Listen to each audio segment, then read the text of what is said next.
پاکستان کے social media پر آج آپ کو ایران ٹاپ ٹرینڈز میں نظر آئے گا، اور اس کی وجہ یہ ہے کہ پاکستان کے فورن آفس کے مطابق ایران نے پنجگور کے پاس پاکستانی فضائی حدود کی خلاف ورزی کی ہے، جس پر پاکستان نے کہا ہے کہ اس کے سیریس کانسیکوینسز ہو سکتے ہیں۔ حملہ کہاں ہوا ہے؟ یہ گاؤں سبز کو بلوچستان کے علاقے پنجگور شہر سے تقریباً 90 کلومیٹر دور ایران کی سرحد کے قریب واقع ہے۔ پنجگور کی انتظامیہ کہتی ہے کہ جس علاقے میں یہ میزائل گرے ہیں وہ آبادی والا علاقہ ہے۔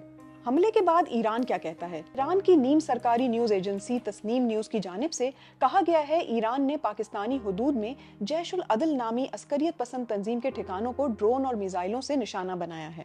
ایران نے گزشتہ 2 دنوں میں پاکستان کے علاوہ شام اور عراق کو بھی ٹارگٹ کیا ہے۔ اب سوال یہ بھی ہے کہ جیش العدل کیا ہے؟ جیش العدل خود کو انصاف قائم کرنے والی فوج کہتی ہے۔ ان کا تعلق سنی مسلک سے ہے۔ اس سے پہلے اس گروہ نے درجنوں ایرانی فوجیوں کے قتل کا دعویٰ کیا تھا اور اس فعل کو بلوچ کردوں اور خوزستانی نوجوانوں کا دفاع کہا تھا۔ ایران کے مطابق اس گروہ کی بیکنگ امریکہ اور برطانیہ کرتا ہے، لیکن دونوں ملکوں نے ان الزامات کی تردید کی ہے۔ ایران اور پاکستان کی سرحد پر ایسے حملے کیوں ہوتے ہیں؟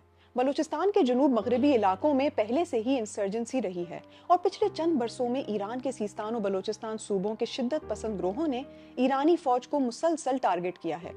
ایران کہتا ہے کہ پاکستان نے ان تنظیموں کے خلاف مؤثر کارروائی نہیں کی جن کی روٹس ان سرحدی علاقوں میں ہیں۔ سیستان اور بلوچستان صوبوں میں سیکیورٹی کمزور رہی ہے اور 2005 سے فوجی اہلکاروں کو یرغمال بنانے کے واقعات سامنے آتے رہے ہیں۔